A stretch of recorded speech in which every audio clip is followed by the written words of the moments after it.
ಯಾರ ಕಿತ್ಕೊಂಡು ಅದನ್ನು ದಾನ ಮಾಡಿ ನಿಂತ್ಬಿಟ್ಟಾರೆ. ಪ್ರಕೃತಿ ಮೊಬೈಲ್ ಆಗಿರ್ತಿದ್ರು, ಮೈಂಡ್ ಓಡ್ತಾ ಇತ್ತು, ಏನು ಮಾಡಬೇಕು ಅನ್ನೋದು ವಿಚಾರ ಇರ್ತಿತ್ತು ಅವಾಗ. ಇವೆಲ್ಲ ಗ್ರಾಮೀಣ ಆಟದಲ್ಲಿ ಕಬಡ್ಡಿ ಆಡೋದು, ಆಣದ ಅದು ಹಗ್ಗದ ಆಟ ಜಿಗಿಯೋದು ಅದಲ್ಲ ಆಗ ಮಾಡಿದ್ದಾರೆ. ಇದು ಸ್ಕಿಪ್ಪಿಂಗ್ ಅಂತಾರ, ಹಂಗೆ ದುಗ್ಚಂಡ ಅಂತಂದು ಬಗ್ಗಿಸಿ ಜಿಗಿಯೋದು, ಹಂಗೆ ಒಂದು ಮಲ್ಲಕಂಬ ಅಂತದ, ಮಲ್ಲಕಂಬ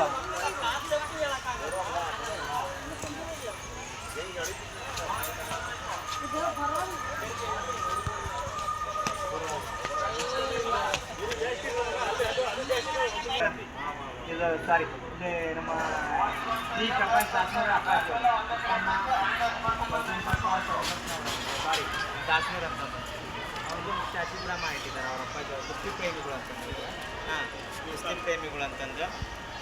ಹಾಗೆ ಅವು 2 ಆರ್ಟಿಸ್ಟ್ ಅದ ನೋಡ್ರಿ, ಕುಸ್ತಿ ಕಾಣೋದು ಮಾಡ್ತಾರೆ. ಅದು ತಮ್ಮ ಮೂರ್ತಿ ತಮ್ಮ ಕಣ್ಣಿಗೋಸ್ಕರ ಇಟ್ಟಿದ್ದಾರಂತೆ.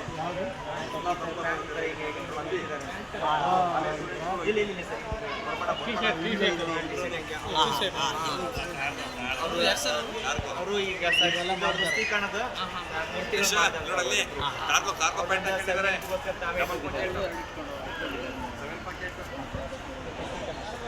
ಮೂರ್ತಿ